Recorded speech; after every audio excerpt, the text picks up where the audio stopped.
nayo pano yatinoda kuti igadziriswe yakakufambira kugadzirisa nyika yedu inge mberi zvakanaka. SADC iri kuziva nyaya iyi. Takanyora executive secretary ane tsamba yedu kutaura kwatinoita kudai yekuti takatida kuti vagadzira vakatotonyora vachiti nyaya yenyu yaiswa kumapazi akasiyana siyana. Inyaya yatiri kutofambira yandiri kukoka vana vese vemuZimbabwe kuti onai nyaya iyi inoda kuti igadzirise nekuti inogona kupedzisira yasvibisa zita redu senyika. Topedzisira taita kuti utachiwana hwedu senyika nekusviba kwedu senyika hutapukire uye kusviba kutapukire kuenda kunosvibisa SADC. Unogona kunge yakagadzikana asi nyika haina kumira zvakanaka. Pindai mumaruwa, pindai muzvikoro, pindai muzvipatara, pindai pese pamungafungidzira. Mudzimba umu hamudyiri notisa 5 million maZimbabweans ari kunze kwenyika. Zvizvarwa zvemuno zvinofanira kunge zvichishandira munyika muno. Moti nyika yakagadzikana. Musafarira chinhu chamuri kuona chitange chakagadzikana. Rufuse runoita kunge pasina moto asi pasi apa pakazara moto. Masquera Seymour Zimbabwe, welcome to our channel Zim Confessions and Deep Secrets. Kana ukarike kutanka kukuya paneno channel, please don't forget to subscribe. Kana uchungwa garoka subscribe, but don't forget to comment and share this video. Nasi mure Zimbabwe takuigirai nyaya yaburitswa na the former Citizens Coalition for Change leader va Nelson Chamisa avo vabuda vachitaura pamusoro petsamba yavo yavari kuti vakanyora kuSADC. Ndofunga vakambobuda kufuneral ya Petronella Mukwende vakataura ivo vachiti he was consulting SADC on my issues Zimbabwe chinzi vakakonzera SADC kuti ikwanise kumediata a meeting inokwanisa kuti vawanikwe vachitaura na President Emmerson Mnangagwa mumatalks mure Zimbabwe. VaChamisa face a lot of criticism.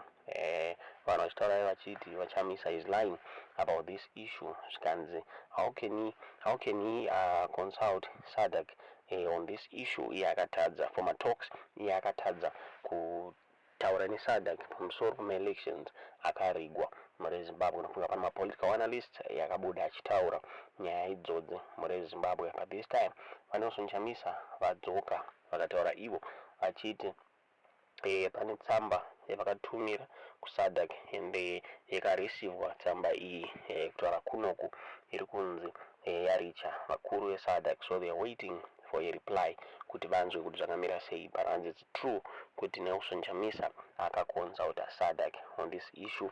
SADC ika-accepta letter yake mure Zimbabwe. Tingaziva what is going to be the next thing mure Zimbabwe.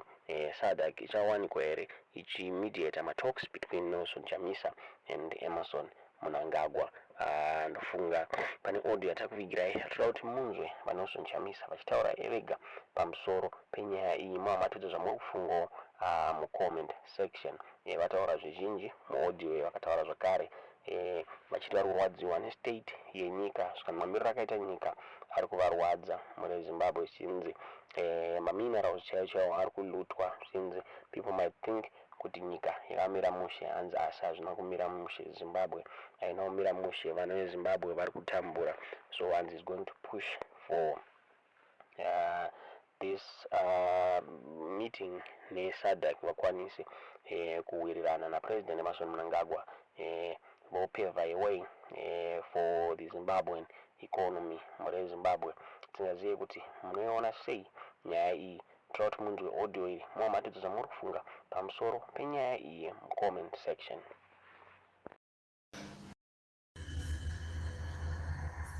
Hamugazi ushe munhu anenge ane chigaro cheuSADC chiri kunzi hachina kutorwa nzira chaiyo chaiyo. Munhu anenge ane chigaro chaakagara cheuSADC bhuku raanaro riri kunzi rakabharuka. Ima kutora bhuku yamuchinda unoita mambo tokupa nyembe yeushe. Kunenge watova kukoniwa kusvika kuti azonoita sachigaro ndokunge tagadzirisa nyaya dzemunyika.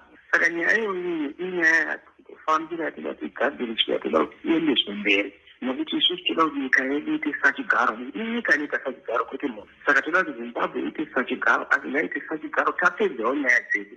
Nokuti hakuna munhu anoita mambo asi ane musha wakaputsika, ane raini rakaputsika, ane bhuku rakabharuka.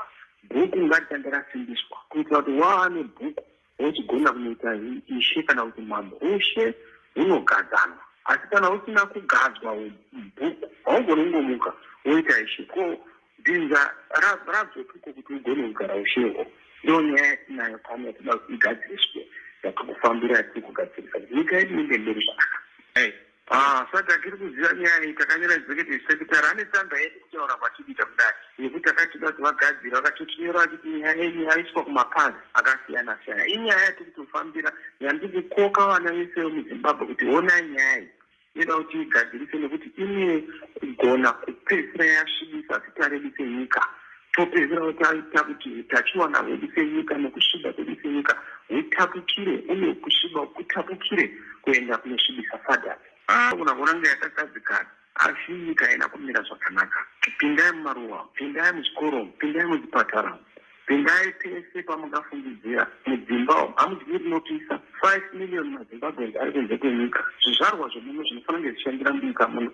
Moti nyika yakagadzikana. Musafarira chinhu chamuri kuona chitange chakagadzikana. Rufuse runoita kunge pasina moto asi pasi apa pakazara moto.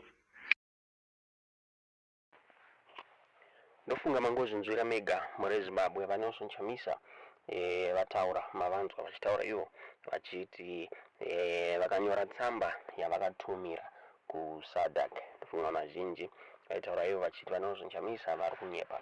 You should give us an update iri solid. So ndo zvabuda vachitaura vachiti vakanyora kuSADC ende tsamba yavo yakawanikwa ichigamuchirwa neSADC. Kutaura kunoku vanhu vakawanda havasi kuziva kuti vanonso Chamisa vari kuda kunyaso kuzvifambisa sei, kuti what is his plan.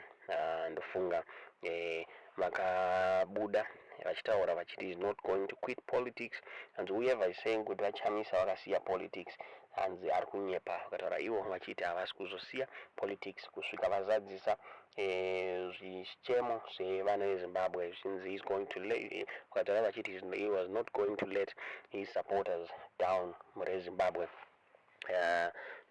Ndofunga vanhu vakawanda vakamirira kunzwa his next move pamusoro pe-launch yepolitical party. Vanhu vazhinji havasi kuziva kuti zvakamira sei. Vaisapota but CCC havasi kuziva kuti what's next. Are they going to follow iri kunzi blue movement yakastartwa naAmos Chibaya naGift Stalo siziva kana kuti. So vakataura vaChamisa vachiti he was going to address this issue munguva inotevera. Chinzi kutaura kunoku vakaviga makadzi avo. Havasi kuda kuti whatever plan yavari kuronga izikanwe nevanhu vekunze, vachityira kuti panozoitika zvakaitika kuMDC Alliance yakatorwa naDouglas Monzora pamwe chete neCitizens Coalitions for Change iyo yakatorwa navasengezo Shabangu muri Zimbabwe. Ndo nyaya yatatakuigirai muzuva ranhasi. Tiudzewo zvamuri kufunga pamusoro penyaya iyi mucomment section.